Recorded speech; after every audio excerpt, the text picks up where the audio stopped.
Salam la famille, j'espère que tout le monde se porte bien.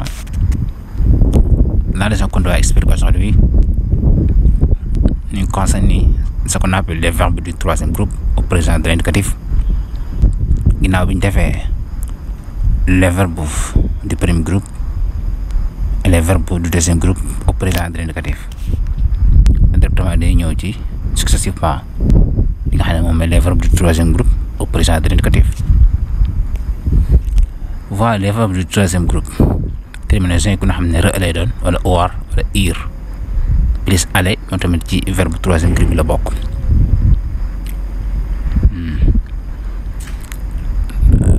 yi nga xam ne ir lay doon ñoom seen participe présent isant lay lu mel ngeen à 10 ans.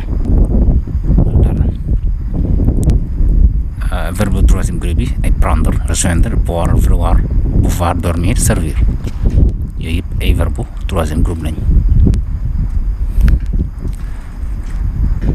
Le cas général, la plupart des verbes du troisième groupe prennent au présent les terminaisons S, S, O, ON, Z, NT. lépp ci verbe du troisième groupe yi ci temps présent de l'indicatif terminaison yi dañuy jël moo nekk noonu. Exemple, lire, écrire, courir, construire. Je lire, je lis, tu lis, il, elle, on lit. Nous lisons, vous lisez, il, elle lisent. Terminaison yi nga gis noonu mooy yi nga xam ne moom lay jël. Voilà les verbes en droit. Verbe bi nga xam ne droit lañ ne ko vendre, prendre, perdre, coudre.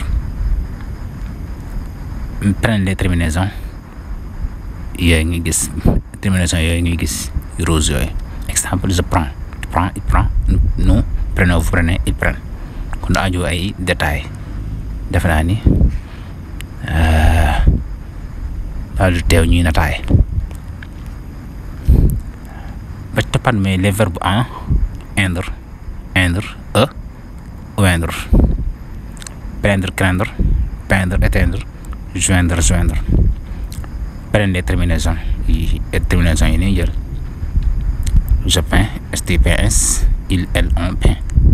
Nous peignons, vous peignez, il, elle peigne. Kon la def naa ni leer na.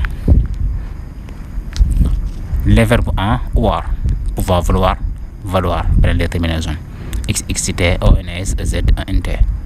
Kan verbe yu war yi ni pouvoir ak valoir ak vouloir nee na terminaison yooyu ni jël. Exemple, je peux, x, tu peux, il, elle, on peut, nous pouvons, vous pouvez, ils peuvent. Kon terminaison yooyu mi noonu. Les verbes ouvrir, payer, ouvrir se conjuguent comme les verbes du premier groupe. kon ñetti verbes yi dañu leen di conjuguer comme verbe du premier groupe. lay doon terminaison yi es, ons, z, nt. Exemple, j'offre, tu offres, on offre, nous offrons, vous offrez, il offre. kon loolu la terminaison yi. J'espère que c'est tellement clair. Voilà ba tey ñu ci cadre les verbes du troisième groupe. Verbe troisième groupe yi aller ci la bokk, atteindre, boire, connaître, craindre. Aller kon xam nañu heure la jeexee te nee nañu heure ñooy doon premier groupe bi waaye aller exception ci moom troisième groupe la. moo tax ba koy conjuguer je vais, tu vas, il va, nous allons, vous allez ngay wax. mu nekk doon avoir ci la bokk j'ai, tu as, il a. Atteindre, j'attends, boire, je bois, connaître kon du ajama ci ya jaar mais bàyyi nga diir ko rek. C'est des verbes du troisième groupe.